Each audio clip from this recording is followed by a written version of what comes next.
Okay, it tells me on my screen we are. You good to go, Chair? All right, members, welcome. Agenda items. Number 1, substitutes nominated for this meeting. None received, Chair. Okay. Members' interests. If you've got any pecuniary or disclosable interests, either now or at the time, whichever you prefer. No? Admission of the public, as previously stated, well on YouTube. Before we go to item 4, and perhaps this isn't the best time to do it, I've got 1 or 2 things I want to say. We're going to lose 1 or 2 of our members tonight. This is our final meeting of the municipal year. But there's somebody else I think this board would like to say thank you to, and she's not actually here now, which is a shame. Bernadette Johansson is leaving the service, as I'm sure we all know. I think Bernadette's been known to members of this committee for quite a long time. She's been an absolutely outstanding public servant. Systemic practice, the whole thing that is driving Calderdale's children and young people. She's been an absolutely integral part. Sometimes don't get the star billing, but she's been an absolute stalwart. I'd like to propose that this board wishes her a long and healthy retirement and expresses their thanks to her for her work over the years. Can I have a seconder?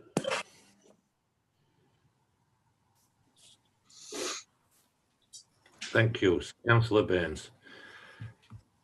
Chair, can I just come in on Bernadette's retirement, please? Of course you can. I've been talking to Jill Holbert, who is Bernadette's line manager now, currently the Assistant Director for Commissioning, today about Bernadette's leaving do. Unfortunately, it's going to have to be a virtual one. But Jill and I hope to see her socially distanced face-to-face before that, but it is on the 8th of April. And Jill was asking me today which elected members would like to be invited to a virtual leaving do, which will be at lunchtime on the 8th. And I said, definitely yourself, Councillor Raystrick, and I know Councillor Baines has had a long-standing relationship with Bernadette, you know, in terms of the recommendation 41, but I'm happy to invite anybody who would like to come from Children's Scrutiny. Obviously, Councillor Wilkinson will be invited, but I'm happy to extend the invitation to everybody on Children's Scrutiny, and you can choose to dial in or not. I was going to ask if you weren't able to, Councillor Raystrick, whether you could just do a little video for her. That would be absolutely fabulous. I have no idea how I do a video, but I'd be delighted to. Get one of the social workers to show you on WhatsApp. I've always found Bernadette just a little scary. I'll send you the invite. Thank you very much. Second, this is Dr. Helen Vickers' last meeting as a co-opted member of Scrutiny. We really value our co-opted members on Scrutiny, all of them, and I think they had a perspective that sometimes elected members don't see. She'll be greatly missed, and we're sorry to see her go. So I'd like to propose a vote of thanks to Dr. Vickers at this time, and could I have a seconder? Yeah, I'll second that. Happy to second. Thank you, Sarah. And I'd obviously like that minuted. And finally, and the hardest one for me is that this is Councillor Collins' last meeting. Anna's been a once-in-a-generation member of this board. The hard work she does behind the scenes, the hard work she's done for CYP over the years is incalculable, really. Made a major contribution to Calderdale's improvement. She's going to be a very sad loss, not just to this board, but also to the council in general, and especially to CYP in particular. I'm very sad to see her go, and I'd like to propose a vote of great thanks.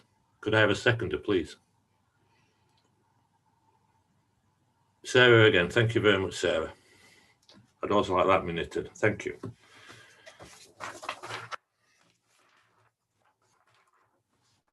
Item 4, members. Minutes of the last meeting. Comments? No?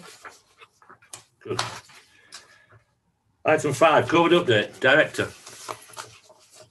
Thank you very much, Chair. Yes, you've had the feedback from from the social workers directly to yourselves as councillors this evening. I agree with you. It was absolutely fascinating about, lots of talk about the blended model as well, about the advantages of being in the office and not being in the office.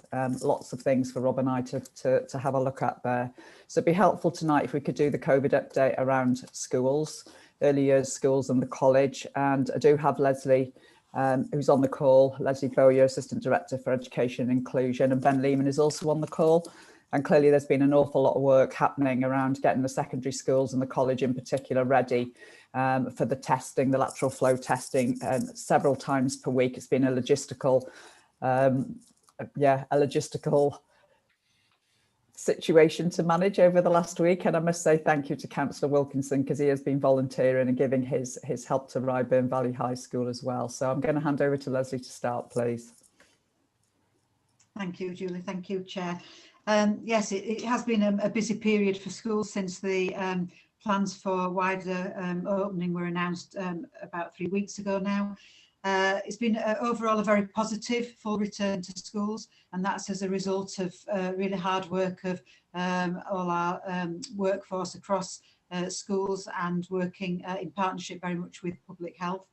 Attendance on Monday was at 92%. We don't have the national figures, but I've spoken with the Department for Education today, and it seems that we're pretty much in line with those national figures. We've seen a consistent increase in attendance since the 8th of March, when the full opening restarted, and that's as a result of the phased return to the secondary phase, but we now have all students back. As Julie touched on, the testing has been a mammoth logistical operation for our schools and college. That's been supported very much by Ben and Naomi in Public Health and other colleagues. We've had regular meetings with our secondary schools and the college to just look at those arrangements. There is a national programme of testing, but most of our schools have chosen to go so far with the local programme. That supported, I'd say, less bureaucracy and enabled the schools to focus very much on getting the testing done, making sure that their settings were safe, and focus on the return to education for everyone. We've had a high take-up of testing across most of our schools, slightly less in some areas of Calderdale where there's a higher proportion of BAME community, and we've been supporting schools there in their work to engage families with that. But overall, a very positive response, and the Department for Education are really pleased with how the schools and families in Calderdale have responded to that. To say we've done thousands of tests, we've had very few positive cases, a small number. I think we had 6 last week, a few more this week. We are that's really pleasing given the volume of testing that's going on. We are seeing a slight increase in the number of cases in the 13 to 17 year group, but that's to be expected given we're now testing a high proportion of those young people. And I know that Ben will speak about the careful monitoring of the situation in terms of cases. We have had some bubbles closed since the 8th of March. That's mainly as a result of staff testing positive. But again, that's enabled us to close down the situation and make sure we prevent outbreaks where possible. We are continuing with our Safe Education Group meetings. We had one today, and I have to say it was very difficult listening today to that, because head teachers shared with us their very personal accounts of the toll that this period is taking on them and their staff. And they spoke with real, they were really candid in how they spoke to us today, and very honest, and spoke about their personal circumstances. And that's something that we continue to work with, and we're looking at what else we can be doing to support the whole workforce across early years and schools, but in particular our school leaders who tend to carry the burden of a lot of other pressures that staff share with them. So we'll continue with that group to meet regularly and look at the issues arising. We have done a lot of work around mental health and well-being. It was interesting today because schools were reporting that staff don't want to particularly talk about well-being, but they do want to talk about workload, which clearly impacts on their well-being. So we're fortunate that we have a head teacher in Calderdale, Liz Wetham, who's part of the Department for Education workload reduction group, who's going to work with us to look at what more we can do to be supporting schools in that area. There's a lot of work being going on to prepare for exams and to make sure that students are fully informed about what's happening. There's clearly a lot of anxiety from students and from their staff about the arrangements. There's been a consultation process, and that's provided information now about what the assessments will be like. They will be teacher assessed. There will be assessments made on what students have actually learnt, not the full syllabus, and there will be a range of evidence that can support those. There'll be a robust quality assurance process. None of the algorithms that we saw last year, I think a lot of lessons have been learnt, but there will be a quality assurance process both within the centres themselves, within the schools, that will be supported by the exam boards, but also some external quality assurance.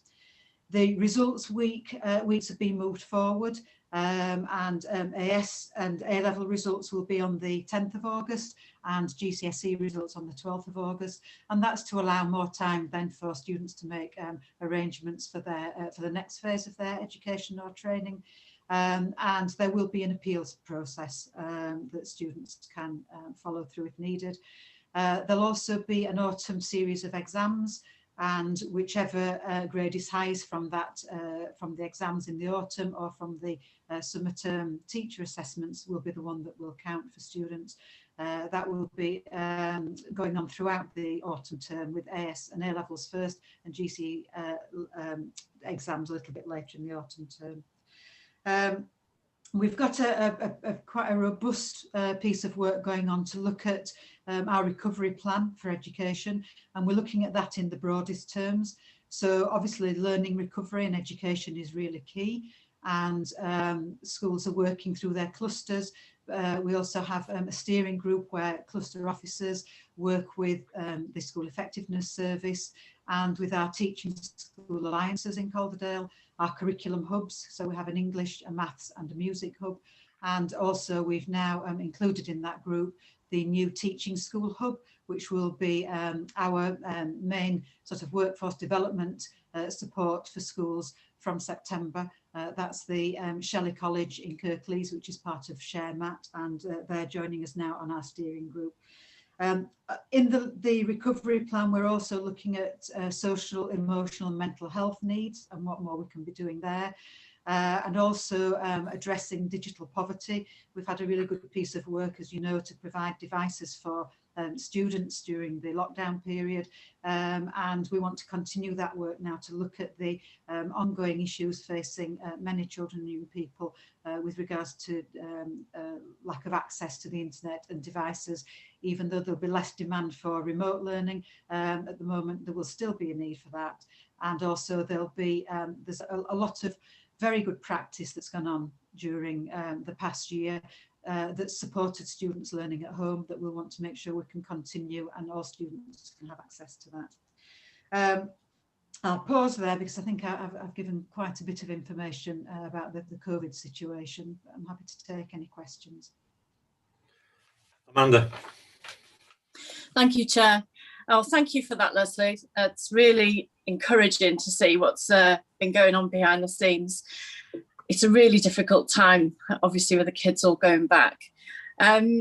You mentioned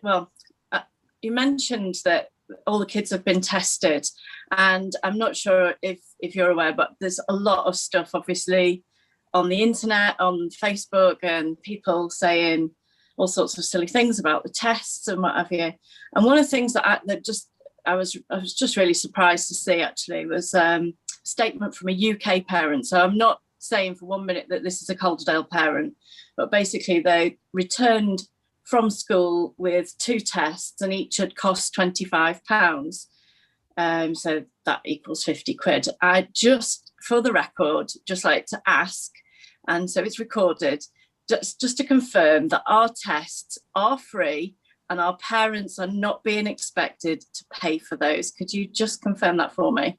Yeah, absolutely. The testing isn't mandatory. I think it's important to say that. Neither is the use of face coverings in secondary school, because I think that there have been, again, some issues raised around that. We're having very high take up of both in Calderdale and really good support from families. But there's absolutely no charge to any parent for this. As I mentioned, there are two programmes. There's the national programme and then our local programme. We are encouraging schools to move to the national programme to receive their supplies for the home testing kits, but those are all provided free of charge. They're delivered to the schools and the schools distribute them to families. Thank you for that. Howard. Thank you, Chair, and thank you, Leslie, for the updates. It's always extremely useful. So thank you for that information. I appreciate this. There's always a big jump from GCSEs to A levels. So is there any scope for those that are completing GCSEs to start their A level course a little bit early, to actually have the extra few weeks at the start of this, well, the end of this term, to catch them up to date? Because, literally, I'm just conscious that some will fall behind and some will struggle, because of the jump, I guess, in some ways. Yeah, absolutely. Again, all our secondary schools work really closely, all the academies and maintained schools, through our secondary cluster. And we have a meeting with them tomorrow. Yes, they're very much focused on supporting students with their current exams at the moment. Students taking GCSEs many of them are very anxious and clearly want to achieve really well in their outcomes this year. We've seen a really positive attitude from students coming back. They're eager to do well and they're wanting to be in and continue with their learning. But then we're very much looking at the preparing students for their transitions, whether that's transition from GCSE to AS level or to the next phase of their training, and likewise for S and A level students, preparing them for the next phase. That transition is going to be really important, and there'll be a range of work going on to support students with that, including us looking at the arrangements through the catch-up programme. We've got access to a range of resources. Schools have some funding, although it's not excessive, but they do have some funding direct to them. And also we have access to the national tutoring programme, and we're doing some work to try and encourage schools to engage with that, to make sure that we're giving students across the board the very best chance and the very best support. But that transition is going to be key and will be carefully planned by the schools. Mike.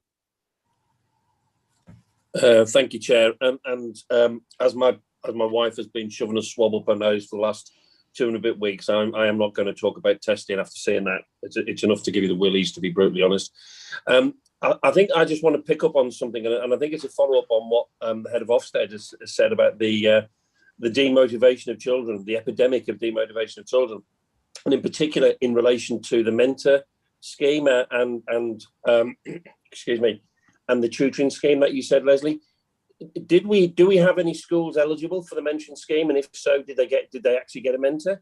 And secondly, have we got any data on the tutoring yet? And in particular, do we have any data on how much of that is going to those who are eligible for pupil premium funding, or is it too early yet? It's too early yet, and we're getting an update tomorrow, Councillor Barnes, so I will provide an update to this group from that. At the moment, we're working really hard to try and reduce the data that we're collecting from schools, and we're doing it at key points. As I touched on earlier, we've heard from heads today about the very significant pressure that schools are still under. So part of our work within the council is to manage the way that we're collecting data. So we're meeting with secondary colleagues tomorrow, and part of that is collecting information around the mentoring programme and the national tutoring programme. So I can provide an update after that meeting tomorrow on those points, if that's okay. That's fine. Thank you, Leslie. Colin, please. Thank you, Chair.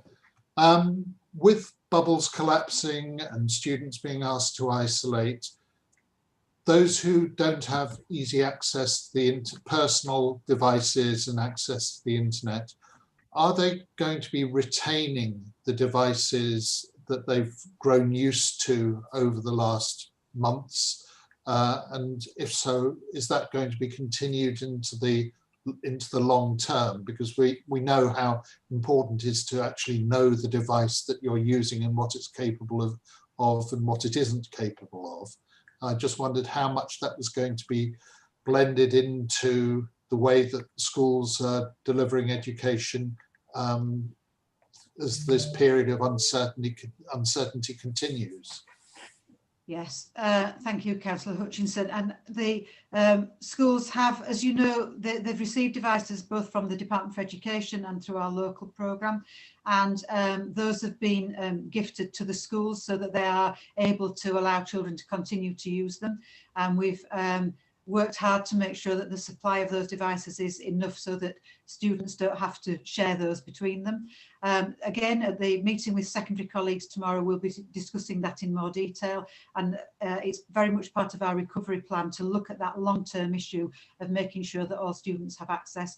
But yes, our approach all the way along has been to make sure that students continue to have access to their devices and to the internet, so that there's, you know, as and when bubbles close, we're not trying to address that at the time that provision's already in place for that.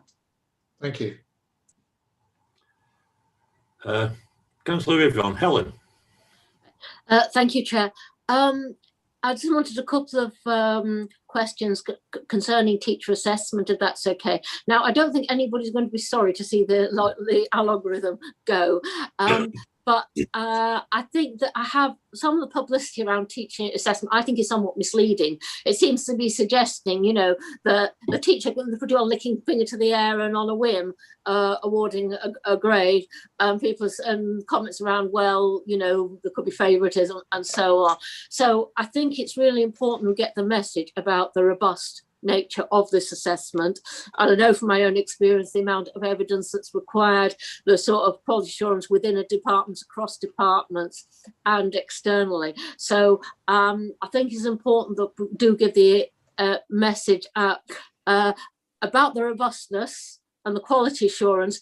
But I think also we recognise that, as I said, nobody's sorry to see the algorithm go, if I can say that this time of night, but there is going to be a considerable burden on teachers in terms of the evidence they have to produce and about the robustness. And the other thing is, I think we can imagine that there's going to be quite a lot of stress on teachers in terms of expectations, not what we said about grade inflation, but what, you know, the certainly been suggestion that teachers might feel under pressure, whether from sort of sharp elbow parents or elsewhere. So I think in terms of teacher workload and teacher stress, and also the fact that we give this strong message about the robustness. So I just think we need to give a very clear and consistent message. And we also recognise, you know, that this is going to be stressful and burdensome for teachers, although I think I would still recognise it's the right way to go. Thank you, Councillor Yvonne. I think there's been consultation about this process, and the outcome of that was published very recently, I think just last week, and it does in there detail that quality assurance process. That's being led by the exam boards, both the internal and the external quality assurance, but without doubt there will be significant pressure on school staff and on students themselves to make sure that there's that robust evidence there.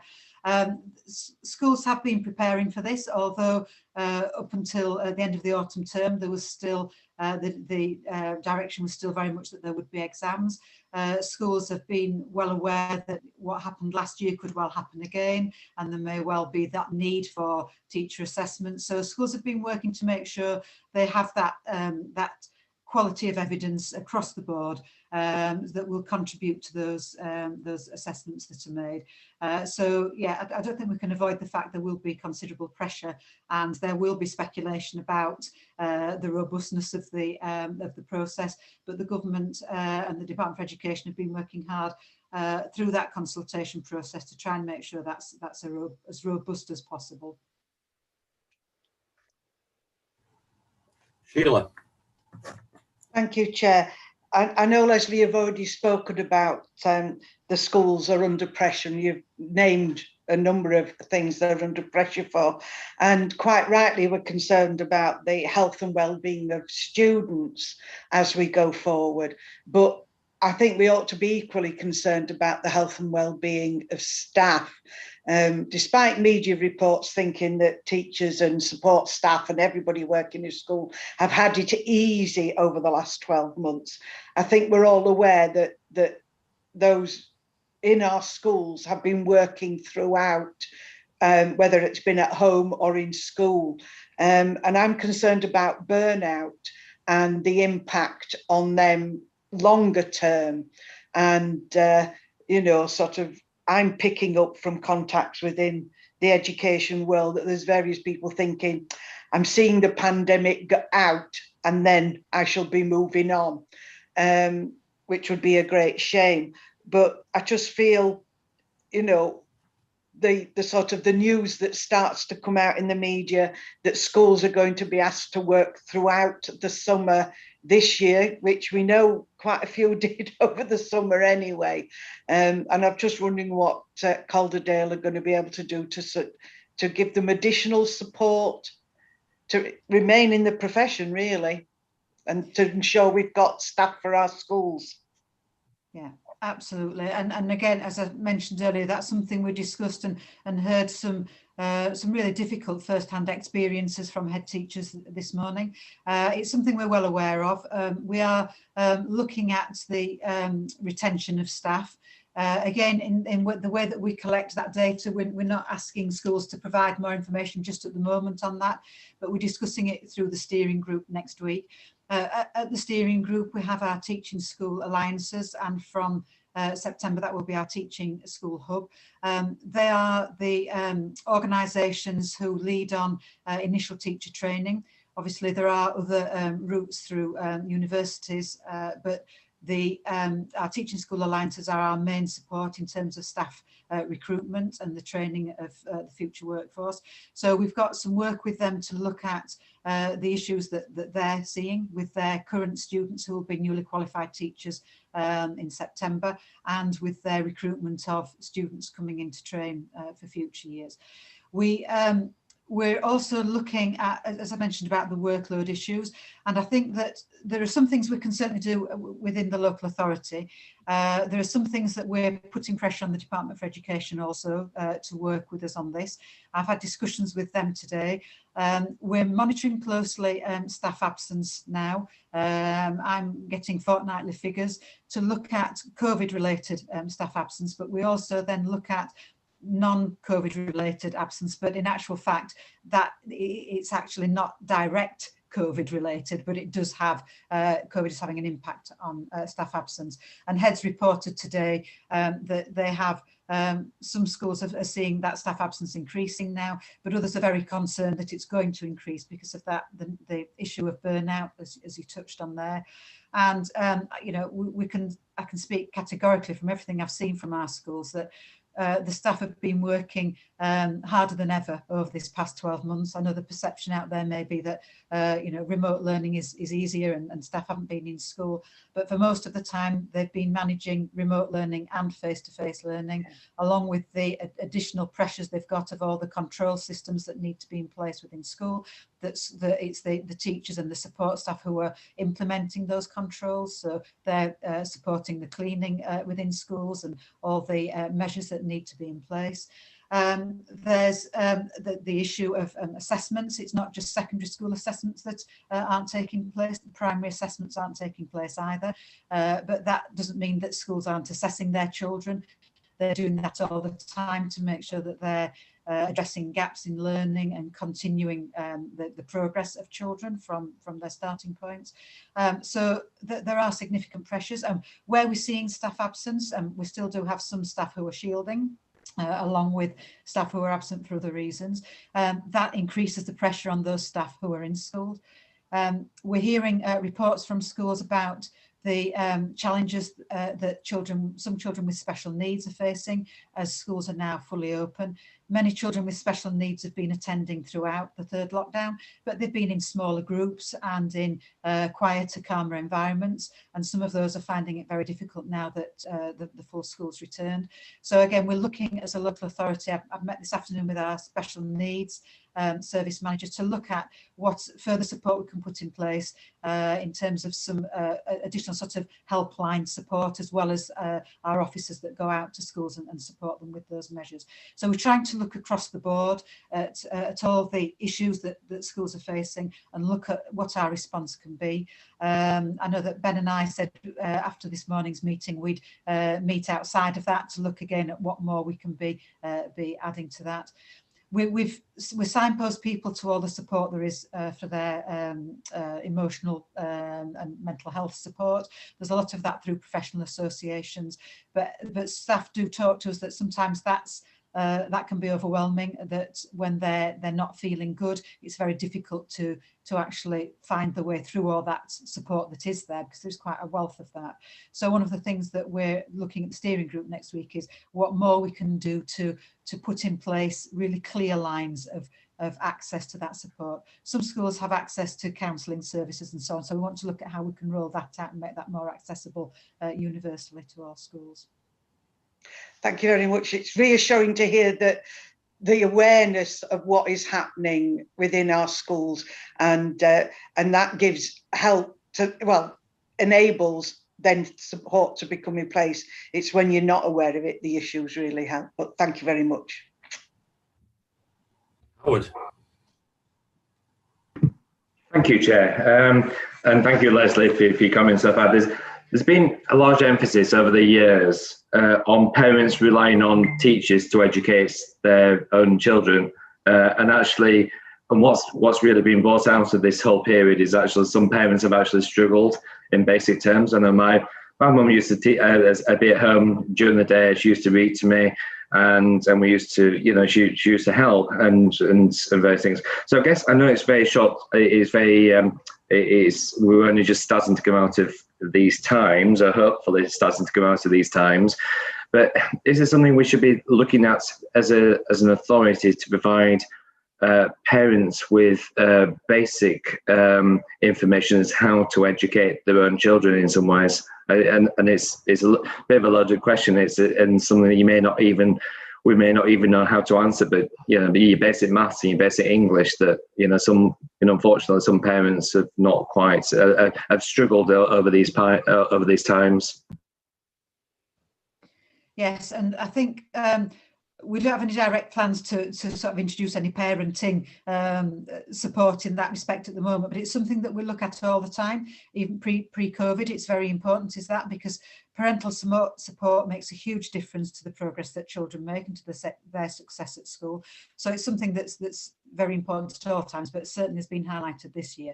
We work really closely with our adult learning service, and they provide a lot of family learning support within schools. That's really important in terms of developing relationships with adult learning and families, and quite often that's done through fun activities to start with, but then leads on to a number of programs such as basic literacy and maths, English as additional language, and also then support for other aspects of learning through school. So that's something we'll be, again, working with colleagues to look at how we can strengthen that as we go forward. The priority at the moment is very much on the children, but you know, parents all form a key part of that at all times, and will continue to do so. Dr. Vickers, Helen.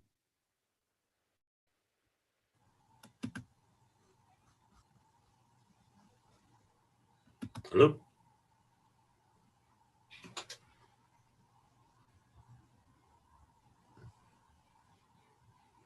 I think you're on mute, Dr. Vickers, still. You're on mute, Helen. Okay, sorry. Yeah. I'm completely technophobic, as you can tell.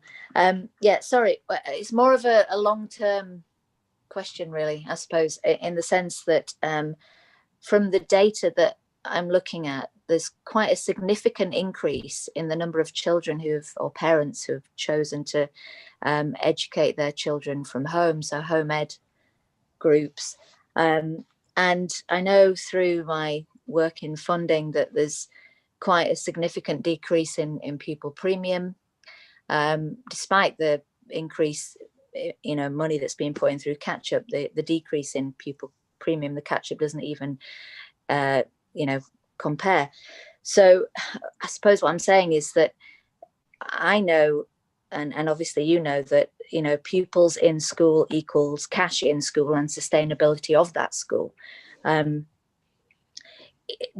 you think that long term there's going to be a significant impact on the number of schools that are able to stay open because of cuts, because of decrease in pupil premium, and because of the number of children who have chosen to home educate? I don't know if you have that data now. It's just something I'm thinking more long term. Yes, I think we're constantly looking at the financial position of schools. We work closely with our schools, and where any school is facing financial pressure, our finance team and our school effectiveness team and I meet with the school, with the chair of governors and the head at the school, for us to look at what measures the school can be taking. We've done some work over recent years, particularly to support our small schools. And we've had some schools that have federated this year. I think you're well aware, having had involvement in some of that, and that is about ensuring that we support schools in their long-term viability. In terms of the impact of elective home education, we have seen an increase in Calderdale, but that's a national picture. It's something that we talked to the Department for Education and Ofsted about. And Ofsted spoke to us recently in our annual conversation. They didn't want to follow up, particularly at that point, on elective home education, because they felt that our update for them in November was really detailed and showed them that we have really robust procedures in place to support those families and children in that process. Although we've seen an increase there, that has slowed. We saw that initially in September, more requests for elective home education. That has slowed considerably, and our figures have remained fairly stable over recent months. We monitor it really carefully, and we are expecting, in the discussions we've had with parents, a number have said that it is for COVID-related reasons that they are now electively home educating. And they are planning to have their children back in school once they feel that their concerns, whether that's because of vulnerabilities within the family or their views on children coming together, well, that there are still cases and fairly high numbers of cases, they are planning to return them to school. So we'll be monitoring that really carefully. We have a meeting again with Ofsted tomorrow, and we'll be discussing elective home education with them there. But I'm confident we've got really robust procedures in place around that. We have seen some schools have, particularly some of our small schools, have felt that more than others. But again, we've worked with them, with our finance teams, and they're in a position to sustain the education going forward as things are at the moment. But it's something that we constantly talk with schools about and work with, because without doubt there are huge financial pressures on all schools, but particularly those small schools. All right, thank you. Thank you. Anybody else on this one? We're going to move to item, it says 6 on the agenda, but it's numbered as 7 on my paper. So for avoidance of doubt, Calderdale schools results in academic year 2019-2020. While members are waiting to ask their questions, Leslie, would you like to do, I'm aware it's an absolutely huge report with a load of facts in. All members have read it. I'm not even sure you could do the highlights in a brief way, but if you could, just the highlights.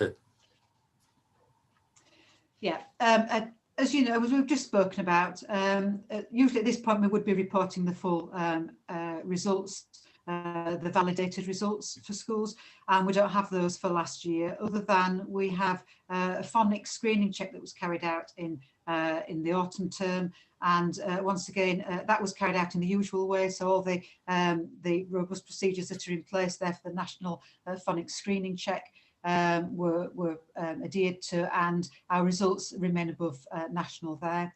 The results are included for secondary outcomes, but as we've heard, they're not validated. We can't compare them with previous years. So they're there for information rather than for us to be able to draw any conclusions from. They are higher than in previous years. But again, as I say, we can't really draw firm conclusions from those. There are The area around EBAC is the one where our results are less positive. They're still there's still some strong results within there, but there are some aspects of there where we are below national, and that's something that we continue to look at. EBAC is an area that affects probably the north of England more than the south of England, and some of that is around modern foreign languages, but it's something that we work with our secondary schools to ensure that students do have access to those EBAC subjects, and we do have some real strengths in some of those buckets. Included in the report also is a summary of our virtual school information, and I just want to clarify some information on there, that table 10 refers to the cohorts within each key stage. That should actually say that that's the cohort in the final year of the key stage. That's not across the key stage. So for example, in key stage 4, that's the cohort that we're in year 11. And those are for students who've been in looked after care for 12 months or more. You'll see again, the numbers for virtual school are very low, so difficult to draw conclusions, but the results there once again are positive for our outcomes for children who are looked after. And there's a summary in the report about the extensive support that's been put in place during the pandemic for children who are within the virtual school. There's also a summary of elective home education and attendance and exclusions. Those are from previous years because the data is always lagged for that. Our attendance continues to be above national average, so our absence is below national average across primary and secondary, and that's a consistent trend. Our exclusions for permanent exclusion are better than regional and national figures for 2018-19, although for fixed term exclusions are slightly below national for across primary and secondary phase. So those are the headlines. We tried to put those together in the key points and the summary. We discussed this with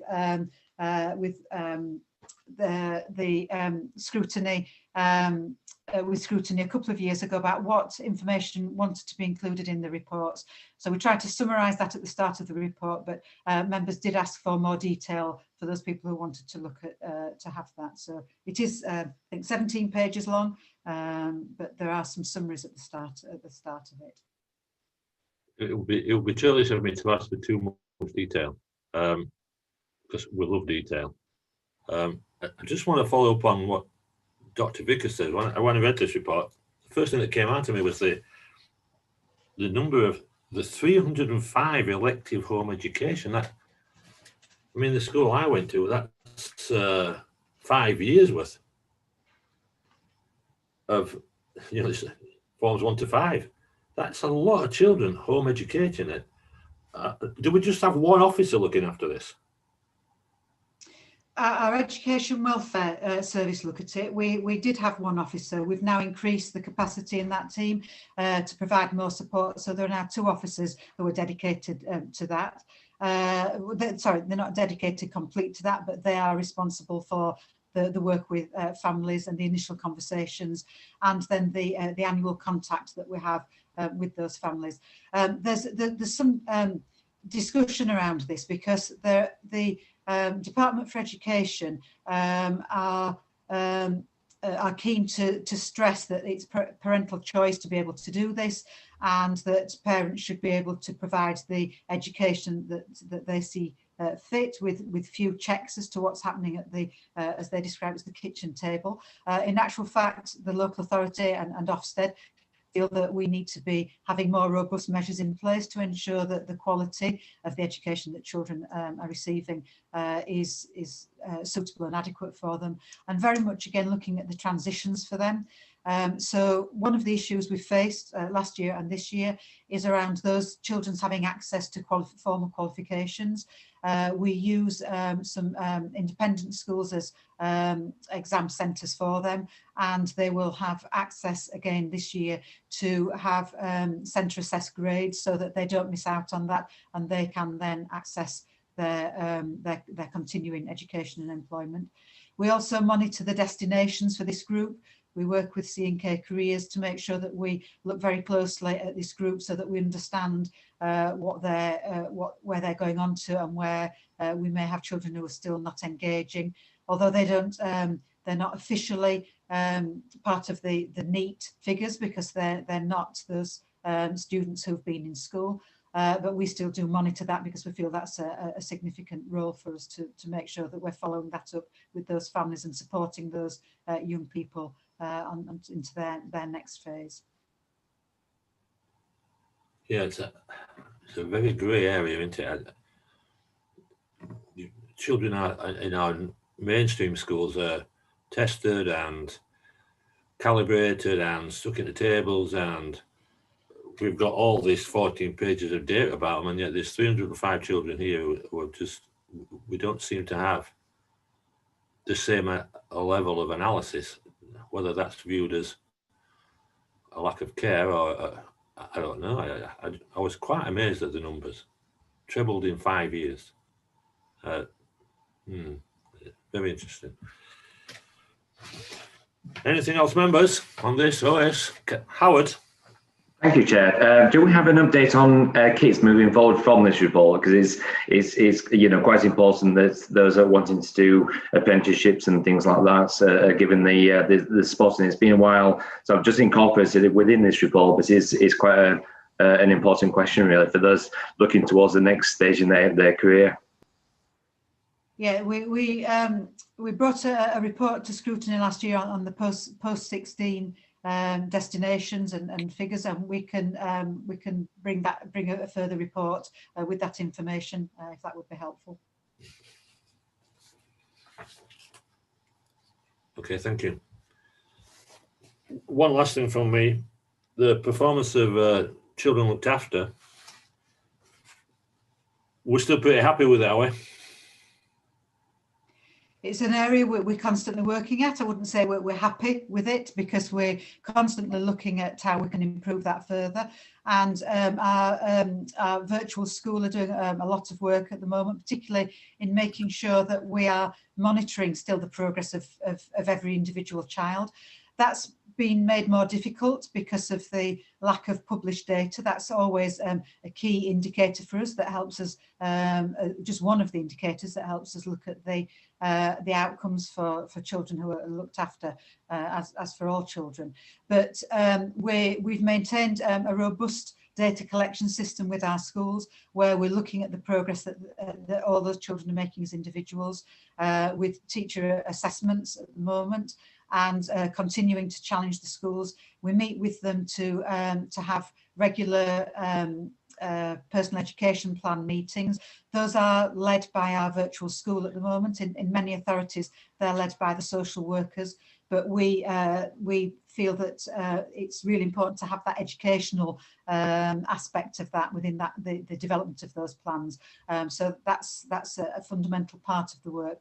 And all those PEPs are audited by our head of virtual school to make sure that, again, there's a really robust offer in there, and that children are making the progress that they should be making and meeting the targets that are set for them. So to answer your question, Councillor Raystrick, I don't suppose we'll ever be happy, because we're always pushing for our children looked after to be achieving as highly as possible, and I don't think we'll give up on that work to get that higher than it is at the moment. Well, thank you. Obviously, we shouldn't be comparing our looked after children with the looked after children of other authorities. We should be comparing to non-looked after children. That should be the target. Dr. Vickers, Helen.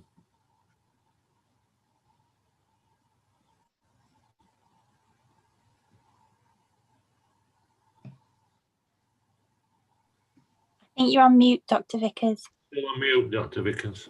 Sorry. Technical again. Yeah, no, what I was saying is that from my experience, I have worked with a home educational trust or a school, at least, that dealt with children who were home educated, a private school. And from my experience, people generally home educate as a choice, because they think they can educate better at home than they could at school. And I usually in a position where they can do that financially. However, it isn't very well monitored, and I've always wondered about how you can, long term determine the outcome of that process of education. I know that a lot of it involves alternative educational programs such as Montessori, but yeah, it's interesting to me because it's just something that I have been involved in. But yeah, I don't. The council, as far as I'm aware, don't really very closely monitor it. But I think that's because it is generally something that is thought to be a decision made by parents who look to be more than capable of doing it themselves, if that makes any sense.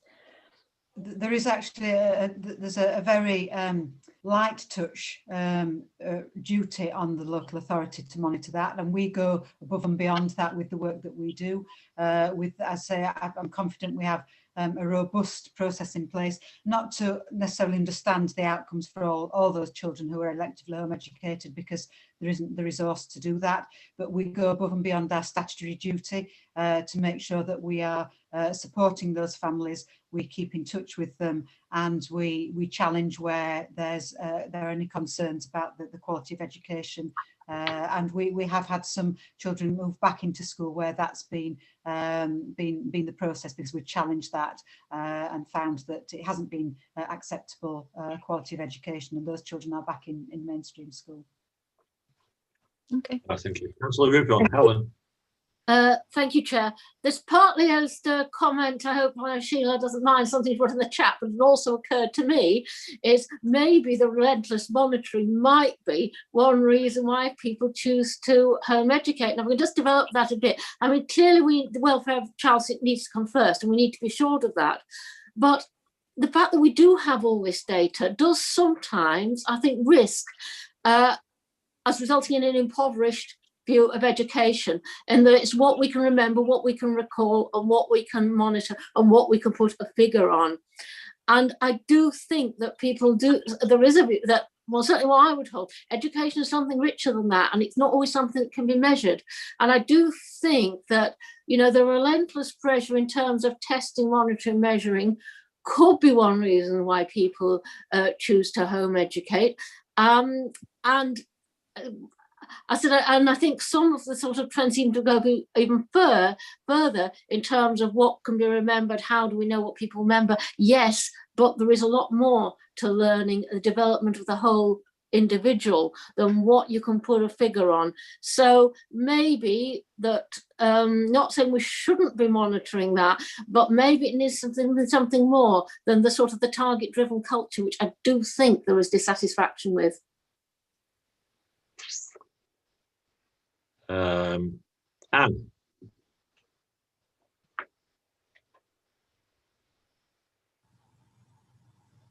Find the button. All right, won't go on.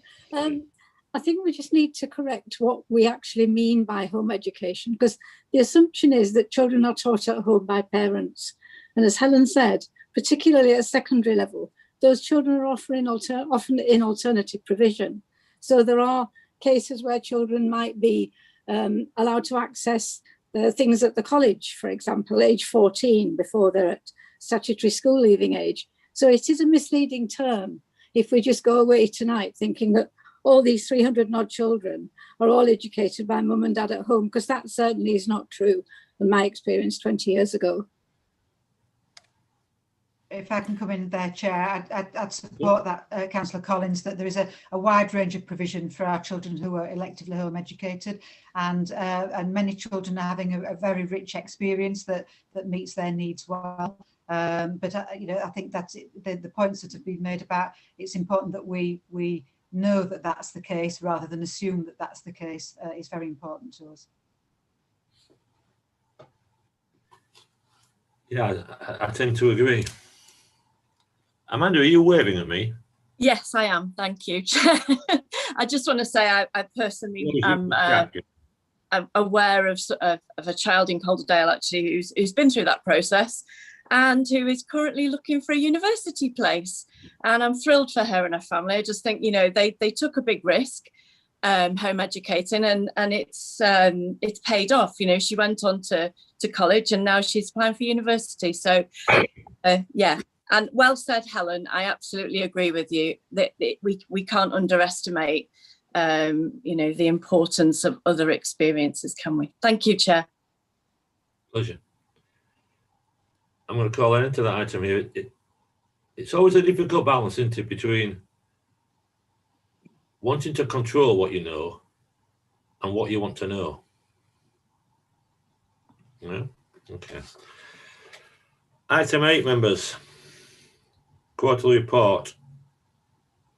Agency social workers vacancy rates. Do you want to speak to this, Julie, or do you just want to wait for questions? She's probably having a dinner. Is that what she's doing? No, I'm here. I'm here, Councillor Raystrick. Yeah, Rob's here as well. We're happy to answer any questions. It is the usual report. And yeah, open it straight out to questions for us. All right, well, I have one, as you may have guessed. I'm looking at the regional and national comparators for child protection and children in need. And if you take figures from January 20th to January 21st, sorry, January 20, that's the year 20, not January 20, which happens to be my birthday, to January 21, it's a drop of pretty much 20-odd%. Children in need, 344 to 245, pretty much 35%. The 2.4 report, child protection plans,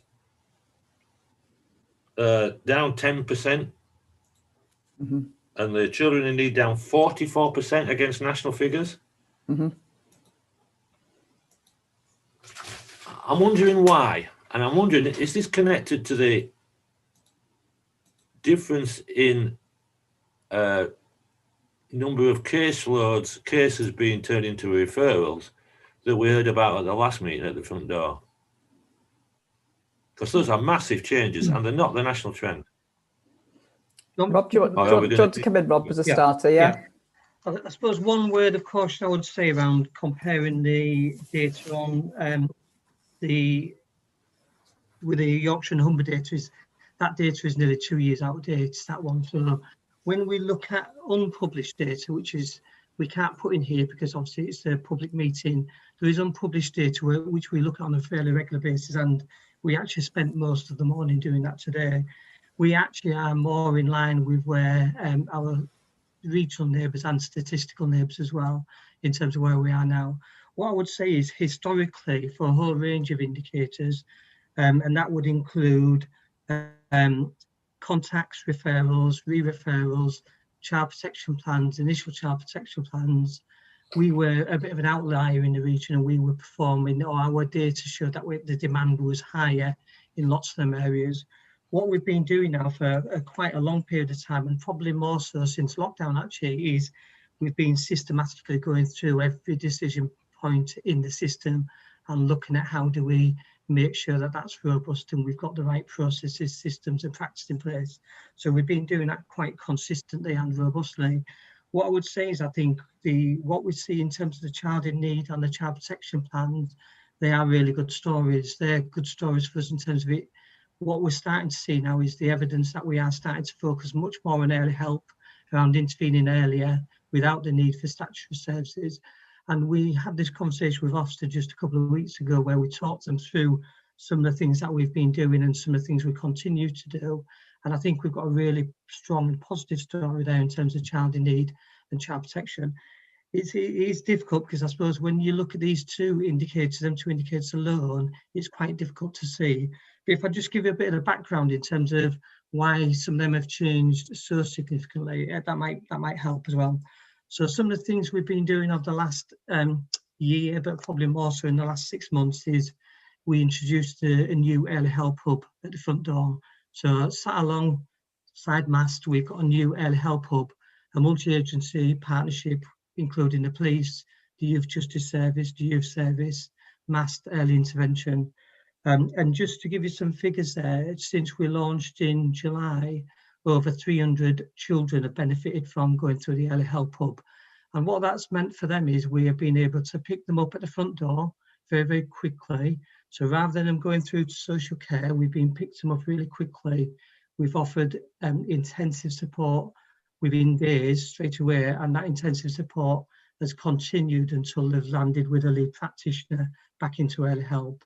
So we've seen 300 children benefit from that already since July. So it's something we know we need to do more of.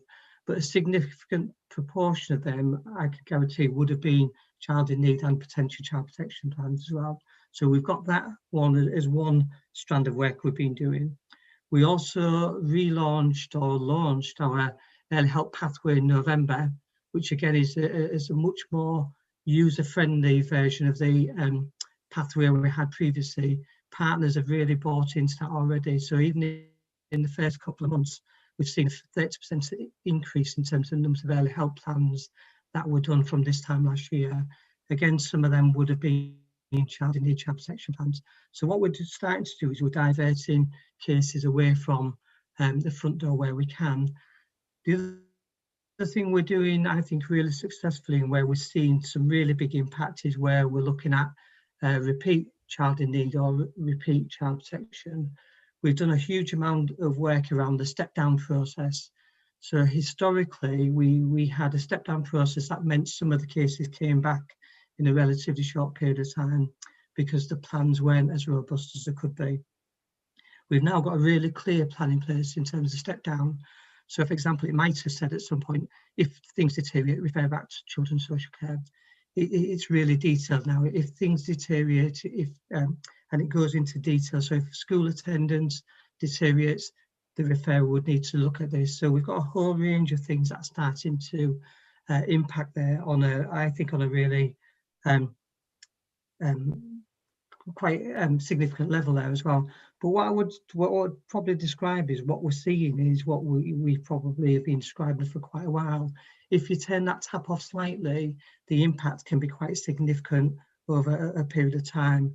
And I think what we're now starting to see is we're starting to see some of the impacts of some of the things starting to happen. I suppose if you looked at it from if you was a sportsman, you would look at this as we're looking for marginal gains. We're making small changes to different parts of the system, and we're starting to see some big changes there now. So from child in need and child protection, we're really starting to see some really, really big progress there.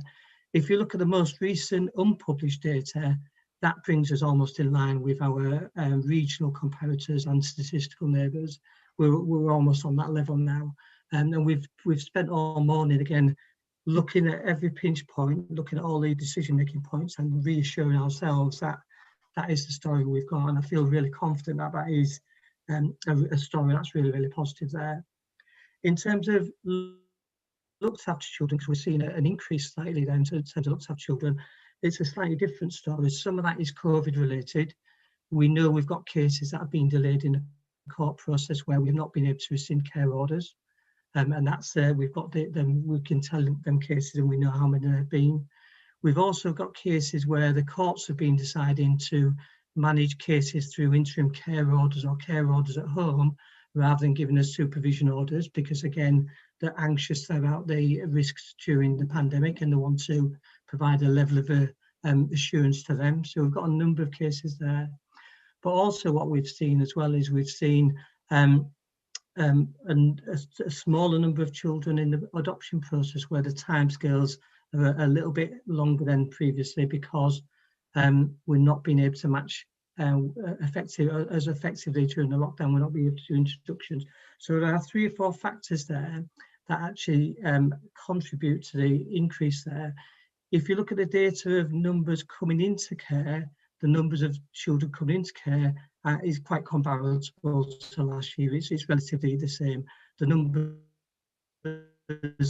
leaving care are slightly lower, and that does reflect the different scenarios we talked about there.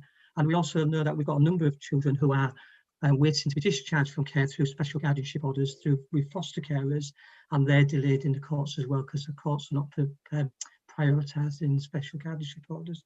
So when we look at the data and when you look at it step by step, I think we've got a really strong story to tell there. The national data, just anecdotally talking to our peers in the region, my peers in the region, their story is a very different story. So for many of them, they are seeing an increase in child protection, an increase in child in need, and a significant increase in looked after children. But what I would say is the more recent data brings us back in line or slightly better than some of our national comparators, statistical neighbours, in terms of that performance. But it's absolutely the right question to ask, because it's so, everything there is interlinked to everything else. So we spent the full morning today going through every decision point to look at whether we are happy with that and whether it provides assurance for us. Yeah, that was, I would describe it as a comprehensive answer, Rob. I went to the Early Hub Hill Hill Pathway presentation last night. I thought it was really fascinating. Yeah, excellent. I think Leonie Craig is, she's very good. I'm still not sure. I see why the numbers are coming down. The numbers are coming down because what you're saying is that you're not letting them get there. You've gone to a sort of earlier than early intervention plan, if you like. And now they're coming down to what you say were national averages. So we've always been above the national average. And you're obviously saying that that's wrong. I understand what I take from what you said at the end, that you would have expected looked after children numbers to come down as well, because for various reasons they're held up in the courts, we can't get adoptions and relatives, blah, blah, blah. We've got more than we would normally would have. So in normal times, you'd be saying all these numbers will be coming down. And I'm sat here thinking, I take all that on board, and I should be delighted, but I'm not sure I am. I go back to the difference in percentage of referrals and caseloads from the front door, and that number is still almost keeping me awake at night. I'm going to let you think about that, Mike. See, I think you've actually said my concerns as well, but I think the other one is that why are we talking about data, national data and regional data, which is 2 years out of date? Why are we making it public and no one else is? Why are we not able to make those comparisons? Not just, you know, we can make the comparisons to a part with what we've done and COVID, and we have to accept that as you know, as we heard in the previous report, as does make comparisons year on year difficult. But why are we comparing January 21 figures to March 2019? That's not a criticism of us. Why aren't those figures available? Councillor, the figures aren't available, but there are unpublished data, so it's unpublished data, so we can get them. But why are we publishing them and others aren't? Why are we so different to other people? Why can we not get public data to have a proper comparison? How can us as elected officials look at this data in comparison when we have no data to look at? The national data for looks after children is done through one major statistical return once a year, which is the 903, and that only gets published usually around October time, so we can only rely on that data as the published data. What we have is an arrangement with the region about sharing data, but it's not able to be published because it's not confirmed data. So the national figures in this report are for March 2019. That was the data entry that would have been published in October. I think because so it's taken almost 2 years, 18 months for the national figures to be released. Is that correct? I'm not sure whether they were released last year because of the pandemic, so there will be a lag there as well. Okay, it's exasperating because it's impossible as us for elected officials to really look at. This is not a criticism of you, Rob, or any way, shape, or form, but it's very difficult to compare our performance now in January 21 with anything else. It's just hard, impossible. Thank you, Chair. I share Mike's frustration. Dr. Vickers, Helen.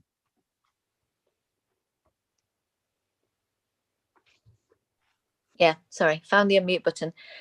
Yeah, okay, so this kind of comes back to what I was saying in the earlier meeting, in that, you know, have we got invisible children who we don't know about. One, because of COVID, which has caused less health visitors being allowed to go into houses, and also because most referrals, I think, come from schools, and schools have been closed. That is an issue. So when I think we say there's less referrals, there's been less chance of referrals, I think. And when you're talking about data, it's very difficult to compare data between years when the country wasn't closed down and now. But I think another thing to consider at this time, because there has been significant cuts to funding in the last 10 years to social care, I think something like 700 million. So I think there has been additional pressures. And one of the questions I would like to ask, because I'm looking at this, the number of staff vacancies that you've got is quite incredible. What is the staff turnover? How many vacancies do you have in total? How many agency workers do you have? Because that is always, well, occasionally difficult. And how many people are off sick at this moment in time? All of these things for me are adding to the pressure that people have, and maybe why we currently don't have the data that everybody else wants to see, if that makes any sense. Thanks. Could I answer them in reverse order in terms of? Yeah, go.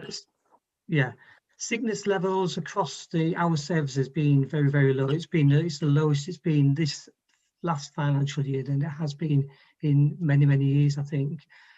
Sickness in relation to COVID has been minimal. I think at the moment we've probably got 2 people self-isolating across all of my area. Sickness levels generally have been really low since the lockdown started, and I think actually, if I'm really honest, some of that is to do with the flexibility about being able to work from home and manage minor illnesses really, really well. So sickness levels are not a concern at the moment. They're better than they've been for quite a few years.